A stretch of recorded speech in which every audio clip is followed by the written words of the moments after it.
नाजरीन अस्सलाम वालेकुम, आपकी खिदमत में एक नई वीडियो के साथ आपका मेजबान हाजिर है। नाजरीन, आज GDA की रहनुमा सहरा बानो ने असम्बली के फ्लोर पर भरे ईवान में वजीर आजम शहबाज शरीफ की तरीखी बेइज्जती कर डाली। एक दफा वीडियो मुलाजा फरमाएं, फिर इस पर मुकम्मल तफसील आपके सामने रखते हैं। वजीर आजम साहब ने इन्होंने तो यहाँ तकरीर कर दी। इस तकरीर के बाद अगर इतनी हिम्मत है, कुछ शर्म नहीं आती? आज भी इस हुकूमत को लात मारी है इस महंगाई की वजह से। इनके दिमाग मिली नहीं उन लोगों से, इनके भूसा भरा हुआ दिमाग। कहता गरीब पैदा क्यों होता है? गरीब का कसूर है।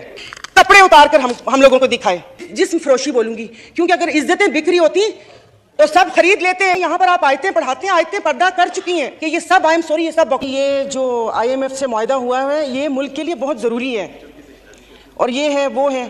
तो मैंने भी कोई तनकीद नहीं करनी थी। अब जाहिर है पाकिस्तान को डिफ़ॉल्ट होता तो नहीं देख सकते, हालांकि गो कि इसमें मेरा कोई हिस्सा नहीं है। तो लेकिन मैंने सिर्फ वज़ीर ख़जाना साहब को एक रिक्वेस्ट करनी थी कि 15 और 25 वाले को तो छोड़ें, मुझे एक 50,000 वाले का बजट बनाकर दिखा दें। आप मुझे बजट बनाकर दिखा दें, मैं आपको इसको भी मैं आपको वोट दूंगी और आइंदा आने वाले आपके फैसलों को भी मैं सेकंड करूंगी। तो ये कौन सी बात है कि आप आए, आप जिस दुख तकलीफ और कर्ब से गुजरते ही नहीं हैं, उससे गुजरते ही नहीं है, और आप यहाँ पर आके भाषण देते हैं कि ये हमें मुश्किल फैसले करने पड़ेंगे। मुश्किल फैसले अपने लिए करें ना, अपने लिए क्यों नहीं करते? अवाम को सादगी का दर्स दिया जा रहा है।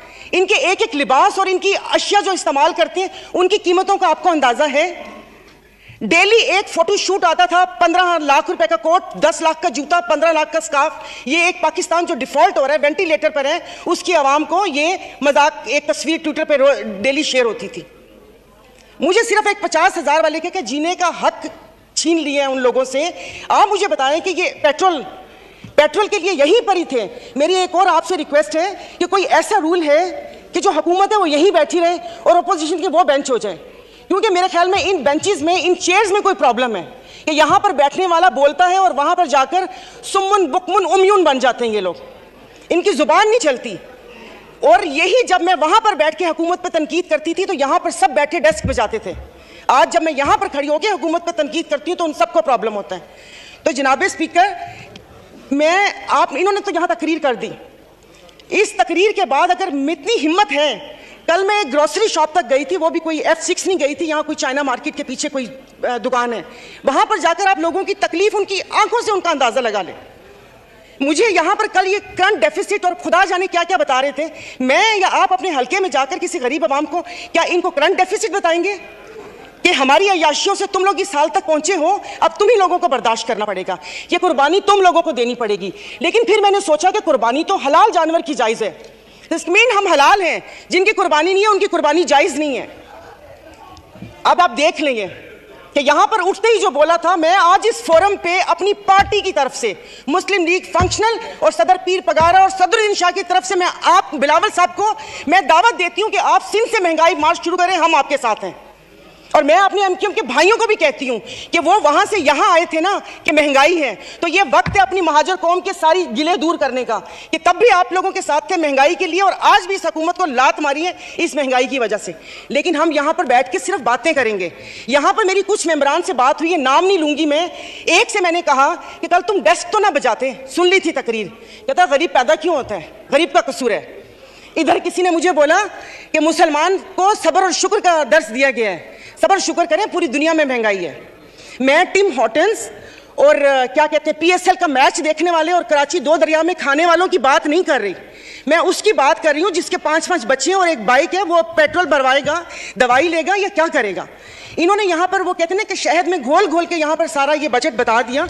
मैं वैसे लिखा हुआ पढ़ नहीं सकती, इसलिए कि उसमें जज्बात नहीं होते, वो रीडिंग होती है। जैसे कल परसों ये वजीर खजाना आके बिना जज्बात के यहाँ पर आकर कागज पढ़ के और ये जा और वो जा दूसरे के ऊपर, और पीछे यहाँ पर बैठे हुए सारे पीछे डेस्क बजा रहे थे कि उसने वो कर दिया, क्योंकि इनकी तो दुकान चल रही है। मैं उस दिन नहीं थी, मैं उनको खराजे तहसीन पेश करती हूँ मुफ्ती अब्दुल शकूर को कि जिन्होंने एटलीस्ट इन 2 वजारतों के कपड़े उतार कर हम लोगों को दिखाए। ये ऐसे नहीं होगा। मुझे बताएं कि वो अवाम ही रहेंगी तो आप लोग हुकूमत किस पे करेंगे? और बिजली की बात कर रहे हैं तो आप मुझे बताएं कि IPPs के मुआहदे किसने किए थे? IPPs के मुआहदे तो इन्होंने किए। स्पीकर साहब, आपकी तवज्जो चाहूंगी। और कल उन्होंने कहा कि हुकूमत जैसे ही संभलने वाली थी तो सैलाब आ गया। तो जनाब स्पीकर, मुझे माफ कर दीजिए, जिस वक्त सैलाब आया तो उस वक्त तो हम अपनी जिंदा दिली का सबूत दे रहे थे। 75 करोड़ आवाम के खून पसीने और टैक्स की कमाई से हम यहाँ पर तकरीबात कर रहे थे। और मजे की बात है, प्लीज मतलब मैं बहुत आराम से बात कर रही हूँ, कोई तंज नहीं करूंगी, कि अभी आइन की तकरीबात का आगाज हुआ है। क्या आइन के आर्टिकल 3 आई थिंक 27 या 35, 36 आगे, क्या उस पर यह रियासत पूरा उतरती है? क्या हमारी जानो माल की हिफाजत है यहाँ पर? हमें बुनियादी सहूलतें मुयस्सर हैं यहाँ पर? मतलब हम लोग इतने नाक के पक्के हैं कि उस पर वो करके आइन की बात कर रहे हैं।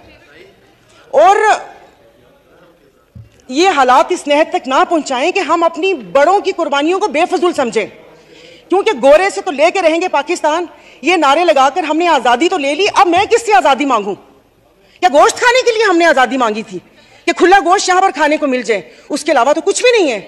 और मुझे माफ कर दीजिएगा कि उस कश्मीर वाले दिन में यहां पर ना वजीर आजम थे, ना वजीर खारजा थे, ना दिफा मिनिस्टर थे, और ये यहां पर कश्मीर का वो हो रहा था। और जो मोदी की कहानी सुना रहे थे, मुझे तो एक सेकंड के लिए, मैं तो उस वक्त आई थी, मैं समझी कि आप शायद यहां के हालात सुना रहे हैं। मुल्क को पता नहीं आप लोगों ने कहां से कहां पहुंचा दिया। जनाब स्पीकर, अभी वजीर आजम साहब ने कहा था कि ये जो थर कोल है ये गेम चेंजर होगा, उसके ऊपर तो टैक्स लगा दिया, वो क्या गेम चेंजर होगा? जनाब स्पीकर, ये ऐसी बात करते हैं यहां पर। अब मैं, सायरा बानो नाम है, एक्टिंग भी बहुत अच्छी करती हूं, इन सबकी आवाज के साथ इनको इनका कोरम याद दिलाऊंगी। नाज़रीन, आपने वीडियो मुलाजा फरमाई है। नाज़रीन, गैरतमंद शख्स की अगर बेइज्जती हो तो वो फौरन इस्तीफा दे देता है, लेकिन ये शख्स, इसको कोई असर नहीं होता, रोजाना की बुनियाद पर इसको लानते पड़ रही हैं, लेकिन फिर भी ये बेशर्मों की तरह चिपक कर कुर्सी के साथ बैठा हुआ है। नाज़रीन, सायरा बानो ने कोई कसर नहीं छोड़ी, सारे इसके काले करतूत उसने बड़े ईवान में वाजे कर दिए हैं। ये सामने सुन रहा था, बस चेहरे पर हाथ रख के मुंह लटका कर उसकी तरफ देखे जा रहा था। नाज़रीन, देख लें इसके चेहरे पर थोड़ी सी भी शर्मो हया नहीं है कि किस तरह बड़े ईवान में सायरा बानो ने मुझे नंगा किया है, इसके बावजूद भी ये अपनी कुर्सी को नहीं छोड़ रहा। नाज़रीन, इस तरह के भगौड़े चेहरे जो ना पढ़े लिखे हैं और अनपढ़ इसका ऊपर मुसल्लत हो गए, अल्लाह ताला ही इस मुल्क का मुहाफ़िज़ है, ये तो लोग कोई कसर नहीं छोड़ेंगे। पहले भी इन्होंने मुल्क का सत्यानाश कर दिया, अब भी रहती सहती कसर निकाल देंगे। नाज़रीन, आपने वीडियो मुलाजा फरमाई, इस वीडियो के बारे में आपकी क्या राय है? कमेंट सेक्शन में कीमती राय दीजिए और अगली वीडियो तक अपने मेजबान को दीजिए इजाजत। अल्लाह हाफिज।